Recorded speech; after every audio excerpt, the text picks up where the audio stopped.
मित्रहो, मुख्यमंत्री पदाच्या खुर्चीवर बसण्याची एकनाथ शिंदे यांची इच्छा काही लपून राहिलेली नाही.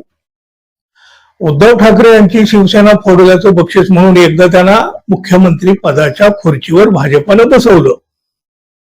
तेवढ्यावर त्यांचं समाधान झाल्याचं तर दिसत नाही. त्यांना पुन्हा एकदा मुख्यमंत्री खुर्ची पाहिजे आहे. आणि देवेंद्र फडणवीस मात्र एकनाथ शिंदे यांना या खुर्चीच्या अवतीभोवती सुद्धा फिरकू देत नाहीत.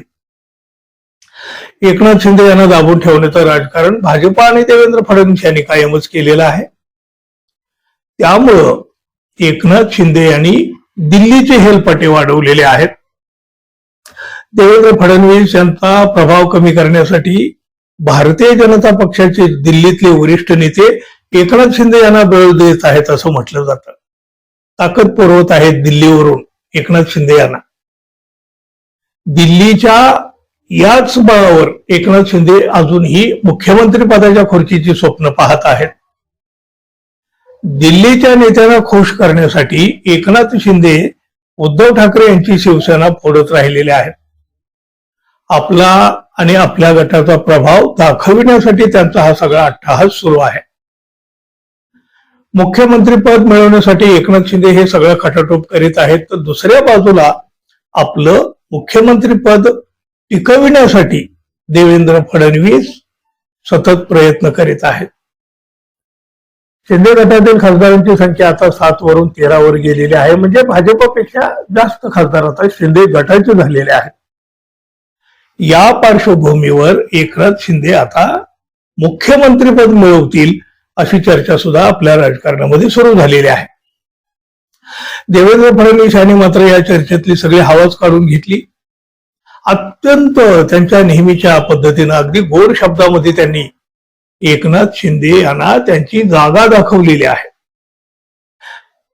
फडणवीस काय म्हणाले बघा, ज्या राज्यात बहुमतासाठी 147 जागा लागतात, ज्या पक्षाकडे स्वतःचे निवडून आलेले 137 आमदार आहेत, त्या राज्याचा मुख्यमंत्री त्याच पक्षाचा राहील की इतर पक्षाचा राहील?